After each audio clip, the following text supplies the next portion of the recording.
Hey, yo.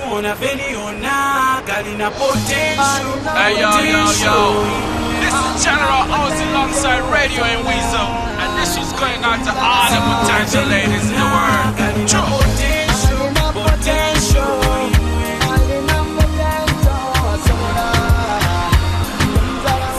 The first thing you have to understand about Uganda is that it's charming, beautiful, well-run, prosperous, and so peaceable that quite a number of white South Africans have moved here to avoid the violence in their own country.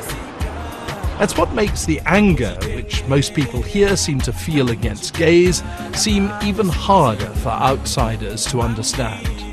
I'm also against homosexuality because it's totally against our culture, more especially here in Uganda. Social is very bad because it is not in order to practice it. On cultural grounds, religious grounds, why are you against it? On religious grounds. Yeah, with homosexuality, I as an individual, I have a very negative attitude towards it. I don't believe, and anyone in normal senses could not believe that a normal man can have sex with a fellow man. It is a sin. You can't have sex with another man. This is really contrary to God. However pleasant Uganda is, however thoughtful and articulate its people, its 48-year history as an independent state has occasionally been traumatic. For much of the 1970s, it had to endure the nightmare of rule by Idi Amin. Beneath the gentle surface, there are all sorts of tensions, political and ethnic. Maybe some of them help to explain the fierce attitudes here towards homosexuality.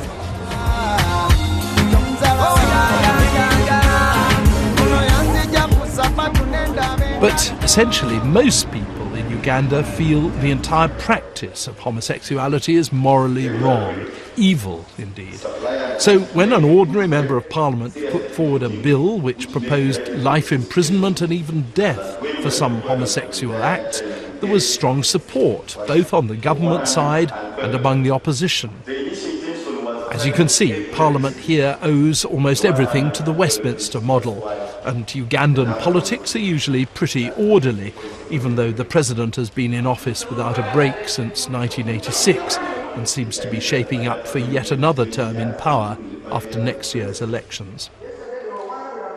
But the similarities with British politics disappear directly you look at the proposed legislation against gays. When you read it, the text of the homosexuality bill is pretty fierce, pretty draconian, and at the same time rather disturbingly loosely drafted. The penalty for a homosexual act is life imprisonment. So is the penalty for a homosexual marriage. But death is the penalty for what they call aggravated homosexuality. That's to say, if the person you have sex with is under 18, or if you have HIV, or if you're a continuous offender, as the bill puts it. But here's what I mean about the looseness of the phrasing.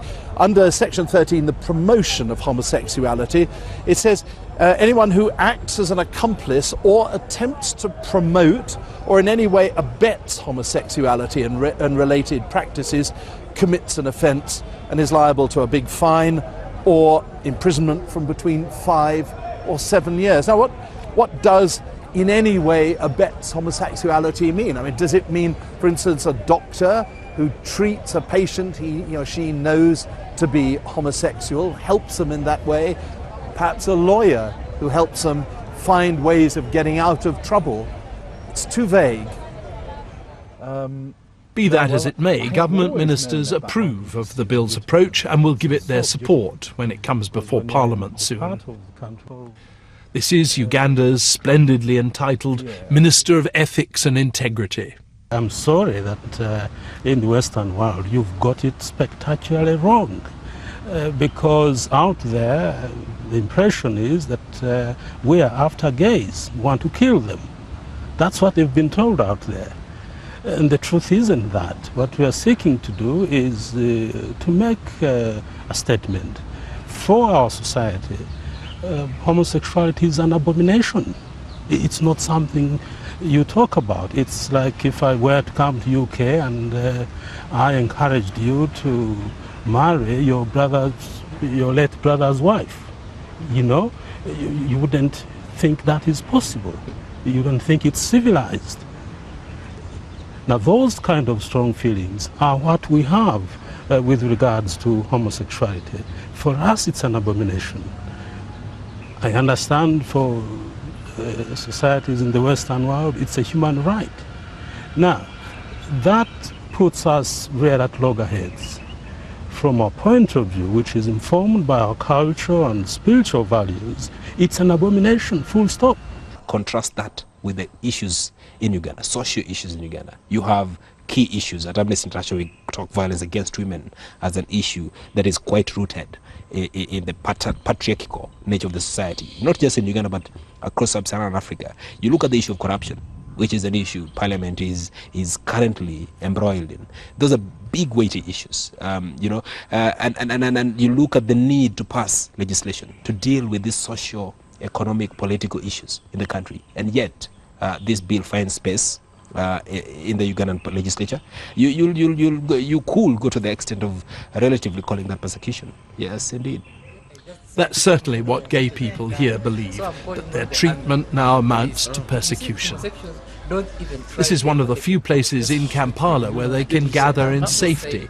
It's called the Tea Cozy Bar. I've come to hear the views of a group of activists, educated, well-to-do, and certainly not intimidated. And of course some state agents, like state ministers, like the Minister of Ethics and Integrity, he has always been uttering statements that increase homophobia within the Ugandan society. And people have been hostile, but at least there was a level of some understanding. But then when the bill was introduced in Parliament, it totally changed. People became hostile to these people they already knew as homosexuals, and they started now verbally attacking them and physically attacking them. Yeah, very, very, very afraid. With the bill now, if it passes, of course, we have already the bill, we know the repercussions of it. But also we must know that this bill has been brought up by some very, very determined people, and they are spreading so many lies, the worst of which is homosexuals are recruiting children in schools. That's why they included a clause penalizing promotion of homosexuality. So if the bill passes, it's going to be very, very dangerous for us. But even if it doesn't pass, already people pushing for this bill will feel defeated or will feel that they need to take the law into their own hands. We have already had people utter things like, we shall handle you ourselves. If you're intimidating the MPs and the president and all that, the international community, we shall handle you ourselves. So it's, whether the bill passes or not, the situation is going to be very, very bad. I would safely say it's two-sided, because before some people didn't believe we existed. Others were like, homosexuals? No, it's not possible. Those do not exist.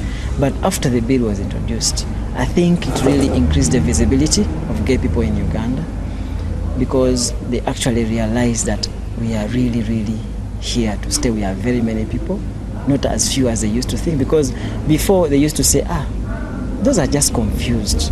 That's the way they act. It's not normal, it's not allowed. They're just confused. But now some people have come to acknowledge that actually people do exist who have that way of life.